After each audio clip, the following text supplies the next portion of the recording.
안녕하십니까. 김의락 교수입니다. 오늘은 한국교회 회개하라. 비겁한 목사들과 분별 없는 교인들이라는 주제를 가지고 여러분들과 말씀을 되새겨 보고자 합니다. 제가 이 분별 없는 교인들이라고 했는데 원래는 이 교인들이라는 단어 대신에 분별 없는 성도들이라고 이렇게 적었다가 성도라는 말을 빼고 교인으로 바꿨습니다. 왜 그런가 하니 성도라는 의미는 원래대로 이제 우리가 정의를 내리면 예수 그리스도를 믿고 따르는 신앙의 공동체를 형성하는 구성원이라는 뜻이 예수 그리스도를 믿고 따르는 신앙 공동체의 구성원을 가리켜 성도라고 이렇게 우리가 이해를 하죠. 신약 성경에서는 예수님의 구속을 믿고 따르는 모든 교인들, 신자를 성도라고 부르고 있어요.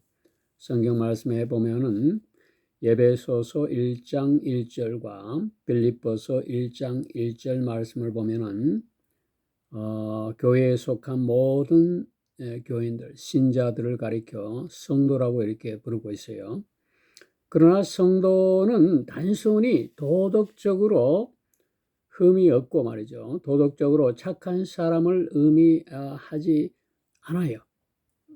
그러나 하나님께로부터 선택되고 예수 그리스도의 은혜로 구원받은 자를 가리켜 우리가 성도라고 이렇게 이야기하죠. 그렇다면은 오늘날 우리 한국 교회에 출석하고 있는 교인들, 신자들을 가리켜 우리가 성도라고 이렇게 부를 수 있겠는가 하는 깊은 고민을 하게 되었어요.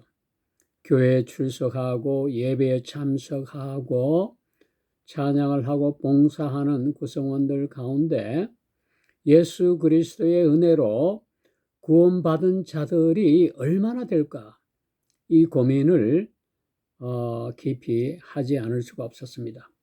그래서 성도라는 개념을 빼고 교인들이라는 교인으로 말을 바꾸었던 것입니다. 왠지 성도라고 이게 하면은 하나님의 이름을 망령되이 일컫는 죄를 범하는 것 같은 죄책감이 들기도 하고 마음이 좋지 않아 편치 않았습니다. 불편했다는 얘기죠. 그래서 교인이라는 말로 바꾸어서 말씀을 드리는 것입니다. 오늘날 우리 한국 교회의 실상을 보면은 시대와 관점에 따라서는 다양하게 우리가 이해하고 해석될 수 있는 그런 토픽이지만은 현실적으로 볼 때에 우리 한국 교회의 실상은 신뢰도가 하락하고 불신이 증가한 상태인 것 우리가 부인할 수 없죠. 청년층들이 이탈하고 교회에 폐쇄적이고 위계적인 분위기가 교회에 출석하는 사람들에게 상당히 부담감이 됐다는 사실도 우리가 인정하지 않을 수가 없습니다. 교회 내부에서 일어나는 여러 가지 갈등과 특히 문제가 되는 것은 목회자들이 전달하는 말씀과 저들의 삶이 일치하지 않는다는 얘기입니다. 입술을 통해서 나오는 말씀과 이 말씀이 삶으로 이어져서 실천되어야 되는데 말씀과 삶이 너무나 동떨어져 있는 그런 모습들을 우리가 볼 수 있죠. 이런 모습을 보면서 우리는 한국교회가 지니고 있는 그런 문제점에 대해서 깊이 염려하지 않을 수가 없다는 것입니다. 우리 한국교회 개신교 교단의 수가 370개 이상이나 됩니다. 그러니까 예수 그리스도의 몸을 370개 이상 조각으로 난도질했다는 얘기죠. 이것이 한국교회의 실상입니다. 내부 분열은 말할 것도 없고 이 개신교 교단들 가운데 대한예수교 장로회라는 명칭만 가지고 4분 5열 된 것만 해도 280개 이상이나 됩니다. 교회 수가 9만 개 이상이 되고 교육자 수가 10만 명 이상이나 되는 사실을 돌이켜 볼 때에 교단의 분열이 왜 일어나느냐? 우리가 잠시 동안만이라도 생각해 보지 않을 수 없는 그런 토픽이죠.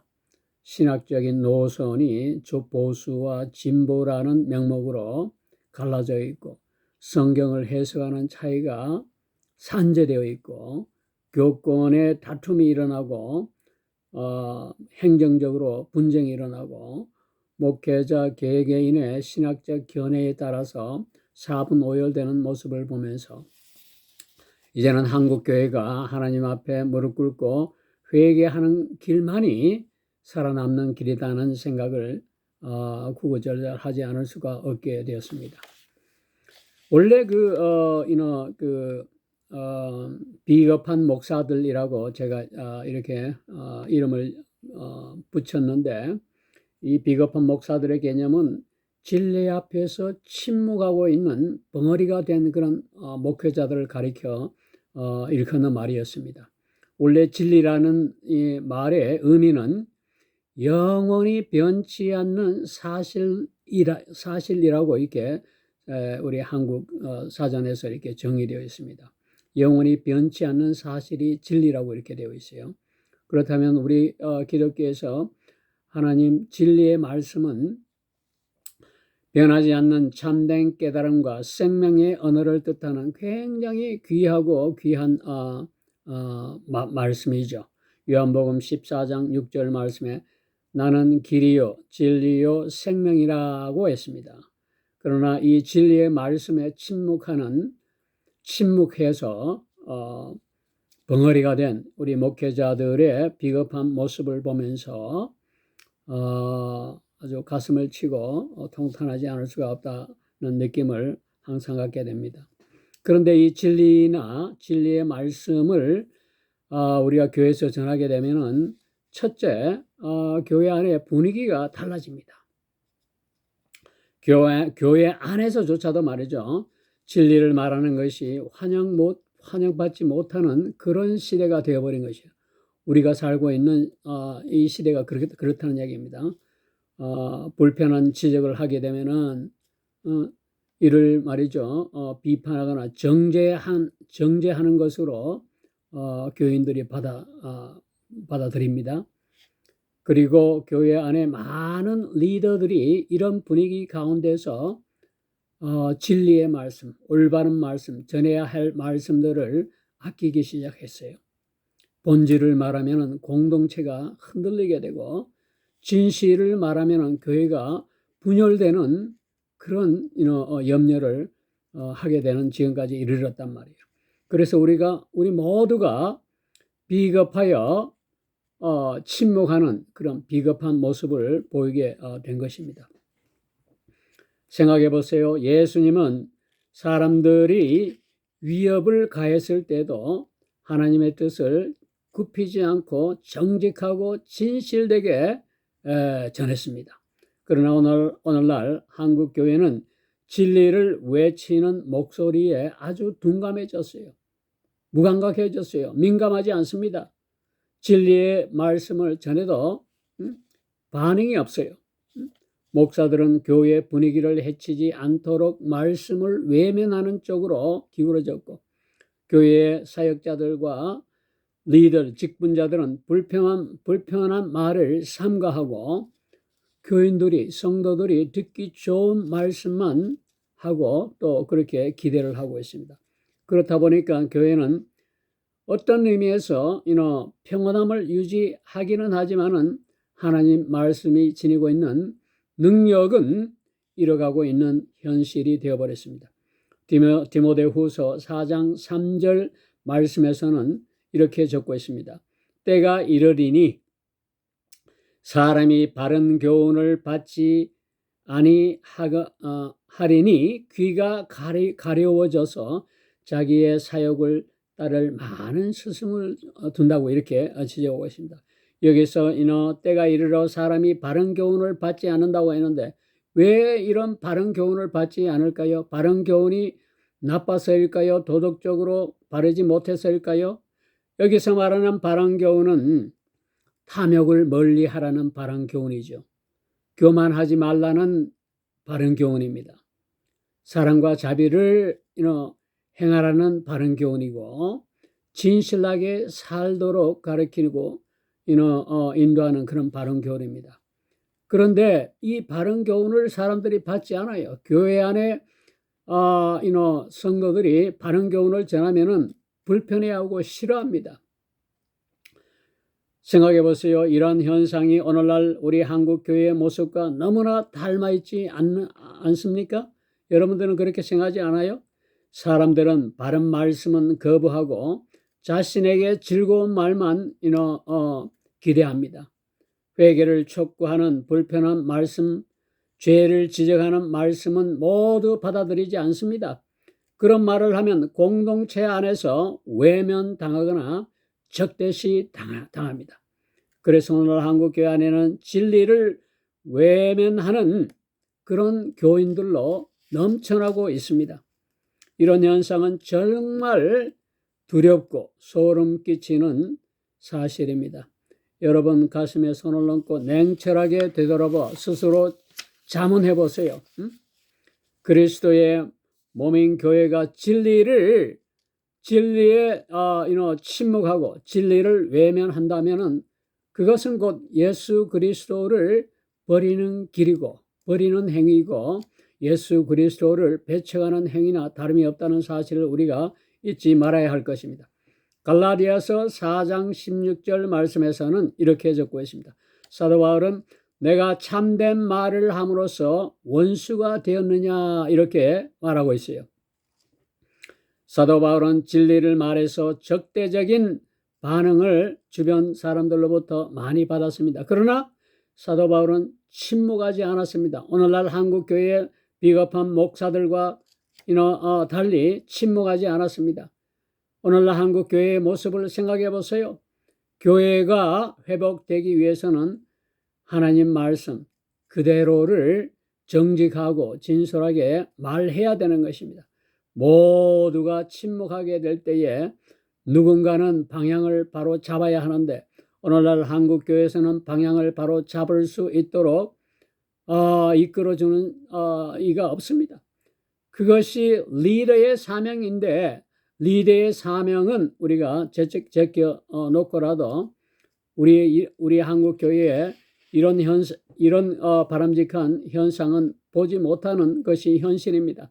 지금 우리가 살고 있는 시대에 한국교회는 위기의 전환점에 서 있다고 감히 진단하지 않을 수가 없습니다.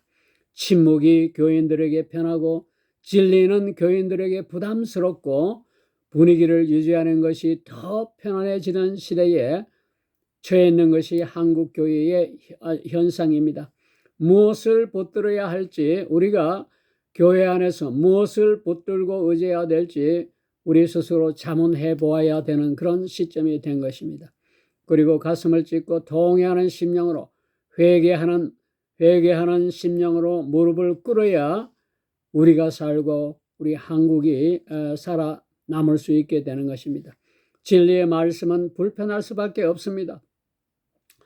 그러나 불편한 그 말씀 가운데 하나님은 회개와 죄의 깨달음을 우리에게 허락하시고 편안함은 교회 안에서 갈등은 해소될 수 있을지는 모르겠지만은 예수 그리스도의 말씀을 통한 생명은 낳지 못합니다. 사람들은 바른 교훈을 외면하고 듣기 좋은 말만 선호하고 쫓으며 진리를 말하는 자를 멀리하는 것이 오늘날 우리 한국 교회의 현실입니다. 오늘날 우리 한국 교회에 처한 현실을 냉철하게 우리가 들여다봅시다. 사람들에게 인정받기 위한 설교가 중심이 되었습니다. 삶으로서 실천되지 않습니다. 목사님의 입술을 통해서 나오는 말씀은 말씀으로 그치고 삶 가운데 삶으로 실천되지 않는 것이 실망스럽게 한이 없습니다. 하나님의 뜻보다 사람의 기쁨을 구하고 하나님을 의식하는 것보다 사람을 의식하는데 더 집중하고 있다는 사실도 우리가 탄식하지 않을 수가 없습니다. 교회는 진리에 대해서 침묵합니다. 목회자는 설교하는 목사님들은 진리의 말씀에 침묵하여 벙어리 노릇을 하고 있는 것이 현실입니다. 사람들의 평가에 민감해지고 하나님 말씀에 대해서는 둔감해진 것도 현실적인 문제로 지적되지 않을 수가 없습니다. 교회는 건물은 화려하고 예배도 화려하고 파이프 오르간 연주도 화려하지만은 교회는 하나님의 전이 되지 못하고 있는 것이 현실입니다. 예배는 하나님을 공경하고 하나님 중심으로 예배를 드리는 것이 아니라 사람에게 보여주는 무대가 되어버렸습니다. 콘서트장에 온 것인지 엔터테인먼트를 보고 있는 것인지 아주 착각이 들 정도입니다. 교회는 진리에 대해서 침묵하고 세상과 타협하는 그런 절망적인 모습으로 변질되어 가고 있는 것이 오늘날 우리 한국교회의 모습입니다. 불편할 수밖에 없는 하나님의 말씀은 죄를 지적하고 회개를 외치고 잘못된 삶을 돌이켜 하나님의 입이 되도록 깨우쳐야 하는데 오늘날 우리 한국교회에서는 회개에 대해서 설교하는 것을 굉장히 꺼려합니다. 그러나 오늘날 우리 한국교회에서는 이런 진실을 숨기고 이런 진실을 숨기고 외면하는 그런 비겁한 모습을 늘 보이고 있습니다. 사람들을 신경 쓰다 보니까 하나님의 뜻은 가려지게 마련이죠. 신앙은 기분이 좋아서 잘하는 것이 절대 아닙니다. 죄를 버리지 않으면 변화될 수 있는 것은 아무것도 없어요. 아무것도 바꿔지지 않습니다. 불편한 말이라도 우리 자신을 되돌아보게 하고 회개하면은 그것이 진짜 은혜입니다. 그런데 오늘날 우리 한국 교회 안에서 교인 스스로, 성도 스스로 자기 자신을 되돌아보고 반성하는 기미가 보이지 않습니다. 설교는 사람의 중심, 마음의 심령의 중심을 깨뜨리는 일이 되어야 되는데 그것이 실천되고 있지 않다는 것입니다. 그것은 말을 잘하는 그런 기술도 아니고 아주 말을 잘 내서 사람들을 감동시키는 그런 테크닉이 아니단 말이에요. 설교는 마음의 중심을 깨뜨리면서 성도들에게 전달되어야 되는데 이를 위해서는 정직하고 진실되게 진리를 전해야만 가능한 일이죠. 지금 이 시대 한국교회는 하나님의 뜻을 제대로 전달하는 진리의 말씀을 절대적으로 필요하다는 사실을 우리가 잊지 말아야 합니다. 설교자는 이 진리의 말씀을 필요로 하는 사실을 깨닫고 무릎 꿇고 엎드려야 합니다. 살아있는 설교가 되려면 하나님 말씀 앞에 정직해야만 되기 때문입니다. 오늘날 한국교회의 모습은 어떻습니까?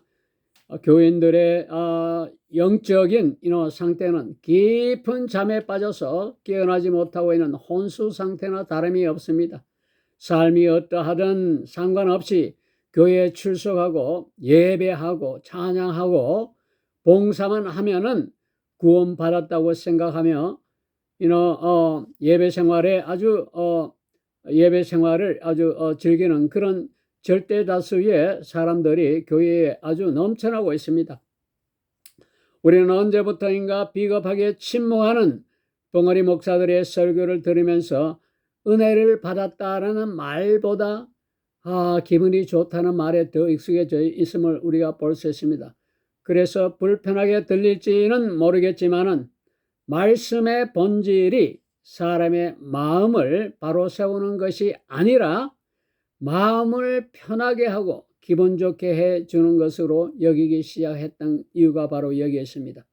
목사들은 설교 준비를 하면서 하나님께 기도하기보다는 청중의 반응, 교인들의 반응을 먼저 고려하고 고민하는 경우가 많이 있다는 사실도 부인할 수가 없습니다. 사람들을 편하게 하고 부담이 가지 않는 말에 대한 고민이 하나님 말씀의 진리보다 앞서게 된다는 이야기입니다. 그 결과 어떤 일이 일어나고 있습니까? 설교는 진실을 담기보다, 하나님 말씀이 지니고 있는 진실을 담기보다 기분을 맞추는, 교인들의 기분을 맞추는 말로 가득 채워지고 있는 것이 현실입니다. 설교는 사람을 기쁘게 하기 위해서 존재하는 것이 절대 아니라는 사실을 우리 목회자들이 각성하고 마음에 깊이 새겨야 될 것입니다. 설교자는 하나님의 뜻을 구하고 그 뜻을 전하는 자라야 됩니다. 우리 한국교회 목사들이 하나님의 뜻을 구하고 그 뜻을 전하는 목사들이 얼마나 되는지 여러분들 냉철하게 한번 생각해 보세요. 설교의 본질은 하나님의 마음을 대언하는 것이고 진실을 말해야 하는데 진실에 침묵하고 벙어리가 되어버린 한국교회 목회자들의 현실은 암담하기 이를 데 없습니다. 오늘날 한국교회 안에서는 설교가 연설처럼 느껴집니다. 감동을 전하는 컨텐츠처럼 받아들이는 이유가 설교자 스스로가 하나님 뜻보다는 교인들의 반응에 더 많은 신경을 곤두세우고 있기 때문에 이런 현상이 일어나는 것입니다. 갈라디아서 1장 10절 말씀에서는 이렇게 적고 있습니다. 사람들에게 좋게 하고 기쁨을 구하면 그리스도의 종이 아니다라고 했습니다. 이 말씀은 모든 설교자들이 가슴 깊이 새게 할 말씀이 아닐 수가 없습니다. 하나님의 종은 사람들의 기쁨을 구하는 종이 아닙니다. 하나님의 종은 하나님 말씀을 대언하는 그런 종이지 사람들의 기분을 맞추는 그런 종이 아니다는 이야기입니다. 하나님의 입이 되어 말씀을 증거하고 전달해야만 설교자의 권위가 세워지는데 오늘날 한국교회는 비겁하게도 침묵하고 이와는 다른 길로 걸어가고 있는 것이 사실입니다. 하나님 말씀은 듣기에 불편할 수밖에 없다는 말을 반복해서 지적하지 않을 수가 없습니다.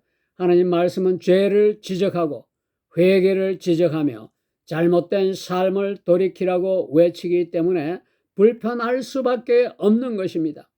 그러나 그 불편함은 우리 영혼을 살리기 위한 도구로 우리가 이해를 하고 받아들여야 될 것입니다.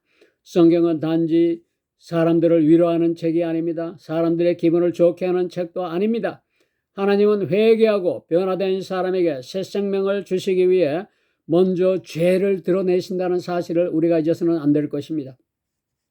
그런데 오늘날 많은 한국 교회에서는 그런 죄를 지적하는 것을 무례한 것으로 여기고 회개를 거부하고 회개를 심지어 정죄한다라는 말을 할 정도로 아주 미혹에 빠져 있습니다.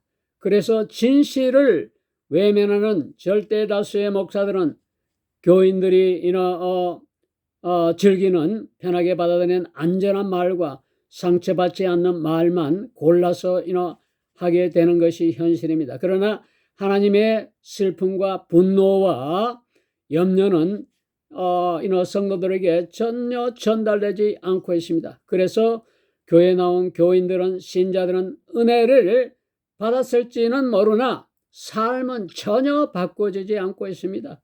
이것이 오늘날 우리 한국교회의 모습인다는 사실을 우리가 잊어서는 안 될 것입니다.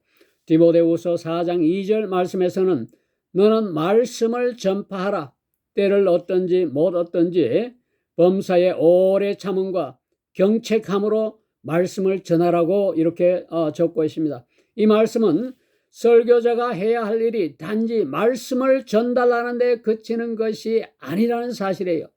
견책하고 권고하고 심지어 경우에 따라서는 말이죠, 징계까지 해야 할 정도의 그런 말씀을 전달하는 진지함이 포함된다는 것을 보여주고 있습니다. 그러나 한국 교회의 모습은 전혀 그렇지 못하고 있는 것이 사실입니다. 다시 말해 설교자는 듣는 자들에 의해 따라가는 것이 아니라 하나님 말씀을 따라 사람들을 변화시키는 방향으로 이끌어야 되는데, 오늘날 한국 교회에서는 그런 모습을 전혀 찾아볼 수 없다는 것이 탄식스럽기 한이 없습니다. 오늘날 한국 교회 안에서 불편한 진리의 말씀을 전달할 때 교인들이 보이는 반응은 조급해지고 아주 불편하다는 모습을 보이는 것을 우리가 흔히 볼 수가 있습니다. 누군가 잘못을 지적하면은 비판이나 정죄하지 말라고 이렇게 반발합니다. 죄에 대한 말을 하면은 사랑이 없다라고 또 핀잔을 해요. 진리를 말하면 사람을 판단하고 정죄한다는 그런 엄청난 삐뚤어진 그런 반응을 보입니다. 오늘날 한국 교회 안에서도 하나님의 말씀을 있는 그대로 전달하려고 하면은 정죄란 말과 함께 사람을 불편하게 하지 않을까 하면서 말씀을 부드럽게 포장하고, 초대교회에 예리했던 복음의 칼날은 그래서 무뎌지게 되는 것입니다. 초대교회의 복음의 칼날은 엄청나게 아주 날쌘 검이었습니다. 그러나 오늘날 그 초대교회에 예리했던 복음의 칼날은 한국교회 안에서 망가질 대로 망가진 상태임을 우리가 부인할 수가 없습니다. 진리는 죄를 드러내고 회개를 요구한다는 사실을 우리가 잊어서는 안 될 것입니다. 그러나 이 시대는 점점 더 그것을 견디지 못하게 만들어버렸습니다. 변질되어 버렸어요. 위로와 격려는 받아들이지만은 죄와 회개 심판에 대한 말은 교인들이 불편해하고 절대로 받아들이지 않으려 하고 있습니다. 그러나 그 불편함은 우리를 죽이는 것이 아니라 우리의 영혼을 살리는 불편함이라는 사실을 우리가 결코 잊어서는 안 될 것입니다. 복음의 본질과 멀어진 태도는 사랑이 없는 진리, 진리가 없는 사랑임을 우리가 잊어서는 안 될 것입니다. 예수님은 항상 죄를 지적하시되 그 죄인을 사랑하셨어요. 진리를 전하시되 회복을 주시고 정죄하지 않았습니다. 이는 오늘날 우리 한국교회의 모습과는 너무나 다릅니다. 다른 사람을 정죄하고 심판하고 판단하고 아주 정죄하는 것이 한국교회 안에 아주 만연이 되어 있어요. 요한복음 8장 11절 말씀에 보면은 나도 너를 정죄하지 않으니 다시는 죄를 짓지 말라라고 이렇게 예수님이 말씀하셨습니다. 이 말씀은 가늠하다가 잡힌 여인에게 예수님이 하신 말씀임을 여러분들은 잘 알고 있습니다. 정죄하지 않고 예수님은 정죄하지 않았고 다시는 죄를 짓지 말라는 분명한 삶의 방향을 제시하셨습니다. 이것이 복음의 방식이고 원리가 되어야 되는 것입니다. 죄인을 끌어안고 다시 살아갈 수 있도록 길을 내어주시는 하나님 말씀을 통해서 진리와 사랑의 길을 분명히 깨달아야 합니다. 하지만 오늘날 한국교회에서는 이 복음의 균형이 완전히 깨어져 있어요. 누가 누구를 정죄하고 판단할 수 있을까요?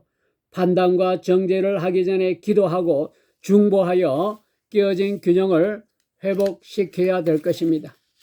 오늘날 한국교회는 비겁하고 벙어리가 된 설교자와 분별 없이 맹목적으로 침묵하며 세상과 타협하는 목회자를 따르는 눈이 먼 그런 신자들 모두 진리와 사랑의 균형을 이제는 지켜내야 한다는 사실을 잊어서는 안 됩니다. 진리를 두려워하지 말고 사랑 없이 진리를 휘두르지 말아야 된다는 사실을 우리가 마음속 깊이 새겨야 된다는 의미입니다. 그것이 이 시대를 살아가는 교인들이, 오늘날 한국교회 교인들이 가져야 할 성숙한 믿음의 태도가 아닌지 우리가 되새겨 볼 만한 대목입니다. 복음은 죄에서 건져내기 위해서 존재하는 것이기 때문에 더욱 그러합니다. 한국 교회는 회개해야 됩니다. 언제까지 비겁하고 사람들이나 의식하며 대형 교회의 화려함을 쫓아 속이는 행태를 보일 것입니까? 하나님의 심판이 두렵지 않습니까? 회개해야 됩니다. 회개하고 통회하고 무릎 꿇는 길만이 우리가 살아남는 길이라는 사실을 우리가 잊어서는 안 될 것입니다. 오늘 말씀은 여기서 마무리 짓도록 하겠습니다.